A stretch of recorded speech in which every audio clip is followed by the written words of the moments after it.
Hello everyone, my name is Christian. Welcome back to my hobby blog.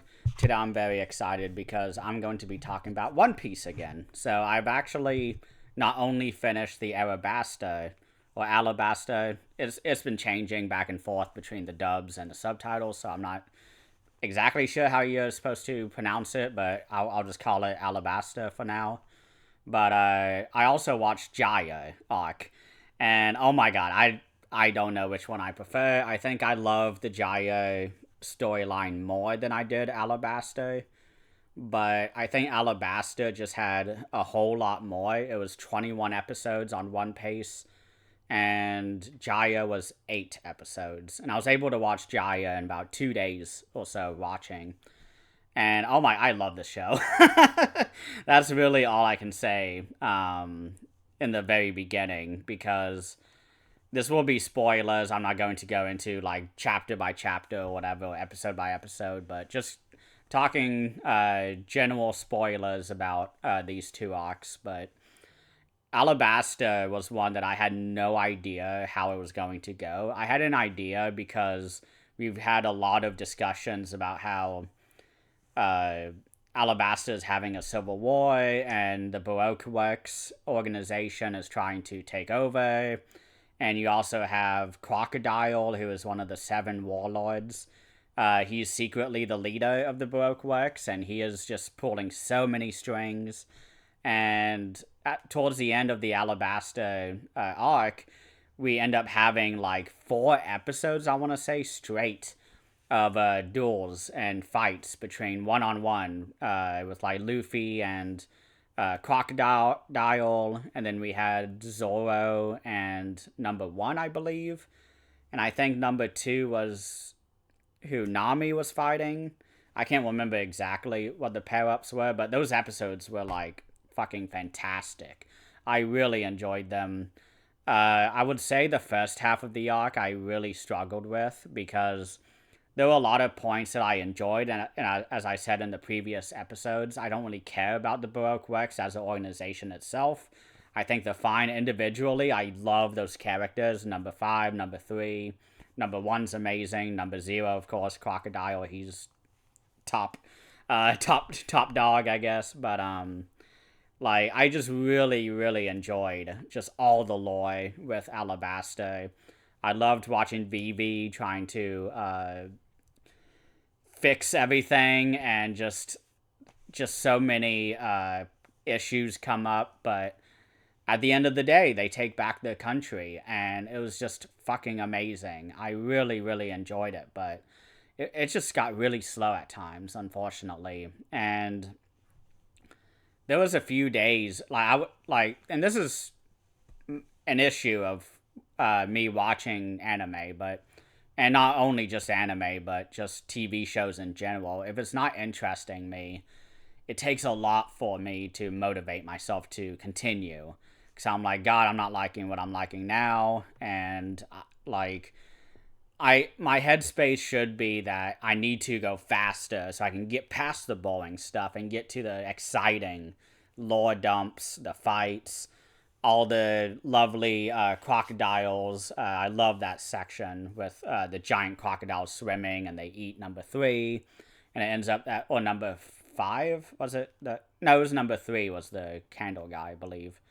But they eat him, and it ends up that he did not die. He just encased himself in wax, and then he came out and was like, "Oh my gosh, like I can't believe I'm alive."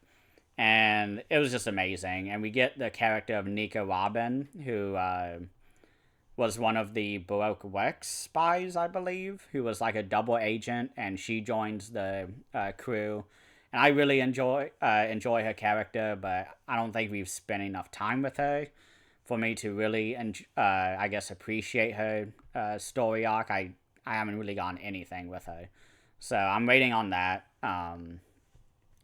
I'm really enjoying the Jaya arc. I think that's about all I have to say about Alabaster. Again, I'm just kind of giving my reactions because I want to get through the series faster. And if I go and do really long notes and all that, it's going to take me much longer to get through the series. So it's a little bit of a compromise that I've had to do with the series, but I think it's okay in the long run. But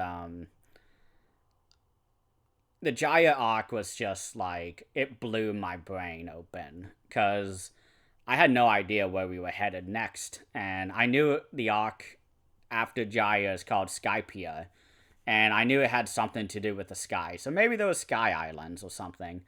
And then the first episode, maybe the second episode, we get this huge lore drop that there's an entire layer of the world above the layer that we're in currently.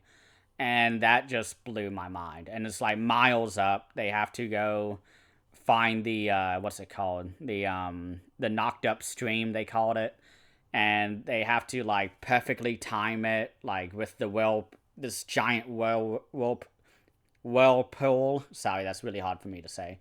But like there's a huge whirlpool happening, and they're trying to line that whirlpool up with like the sky where the entrance or the magnet pose is pointing to. And like that moment when the big geyser comes up, like, oh my god, I was obsessed. Jaya, I think, is my favorite in terms of world building. I think Alabaster is my favorite just in terms of story and, you know, character, plot lines, fights, and all that. Yes, it got slow at times, but I think overall that's my favorite arc so far. But Jaya was so close. I really, really enjoyed Jaya. I just love everything with it. It was so fun to get the lore behind. I think his name was Noland, and the pirate with him that he told everyone there was a mountain of gold, and no one believed him, and made a storybook on him, sort of as an example, but it actually contained the piece information that they needed, Luffy and crew, to get to the next arc, to Skypiea. And I just love it. I also really, really enjoyed kind of that moment, and I think it was episode 7 on the One Piece version of it. There's a moment where we step away from Luffy and the rest of the crew, and we meet like this entire council of like villains who are running the world, and we find out Mihawk is one of them. They're all really mad because Crocodile was killed, and Luffy's bounty just went straight up to 100 million, which is amazing. Like, he is a full, like, wanted pirate now, in a lot more dangerous way, because in Jaya we get these moments where they see Luffy and they're like, oh, it's just some kid, like, you know, he's fun, whatever, like, he's not a danger to us. And then they see the updated bounty when it finally comes, and they're like, oh my gosh, no.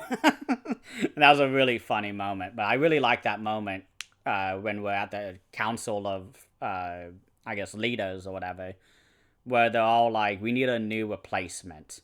And we get this tap dancing character who I forgot the name of, I'm sorry. But I know he'll be coming in much later, I'm sure. But he suggests Shanks to join the 7 warlords. And that is such an interesting idea to me. And we get to see Whitebeard. We see Blackbeard. We get a lot of lore with all of that, which was really fascinating, that I really enjoyed. And I really want more of. But, yeah, that entire council, it just reminded me, if you're a Wheel of Time reader like I am, one of my favorite like things that happens in Wheel of Time is we follow our main characters for like the majority of the series, but there are chapters, like maybe 5 chapters at the most per book, where we get a scene with all of the Forsaken and like all the villains talking in a room together, and like I love that shit. That is like one of my favorite pieces of I guess storylines in Wheel of Time, is getting the other side's plans for how to deal with our characters. And like, that's so fun. I love that type of trope. It's just amazing. And I just can't wait to get more of it. I have no idea anything about each of them. But like, there's so much that I don't know. And I just have zero idea what's going on. I was watching with my friend, and he was saying like there was so many characters. He was like, write that down, because there was so many characters that he was like, yeah, they're not important right now, but like I didn't realize the author put this character so soon. I'm like, what does that mean? So I don't. I'm really excited to get continuing on with the series, but like it is just amazing. This is absolutely my happy place. Uh, and I can't wait for season 2 of the Netflix show as well, because that's been kind of drawing hype now. Season 3 of Wheel of Time is coming out in like 2 days, so I'll definitely be focusing on that a lot more. But aside from that, like I just love One Piece, and I can't wait to see what Skypiea has to offer, because at the end of the final episode of Jaya, we see them sailing up the geyser and into the clouds and all that, and then it just cuts and we don't see it, and I'm like, come on. So I guess I'll start that soon, because I really want to watch Skypiea. I think I'll start it after Wheel of Time season 3, like when the first 3 episodes drop on Thursday. But then Friday, I think I'll start to watch Skypiea. So thank you all so much for watching. I really hope that you've been enjoying the series. Please let me know what you think, because it's been really fun talking with other viewers in the comment section about One Piece. There's a lot of people watching it, and it's just so fun to see what people have to say about it. So thank you again for watching, and please have a great rest of the day.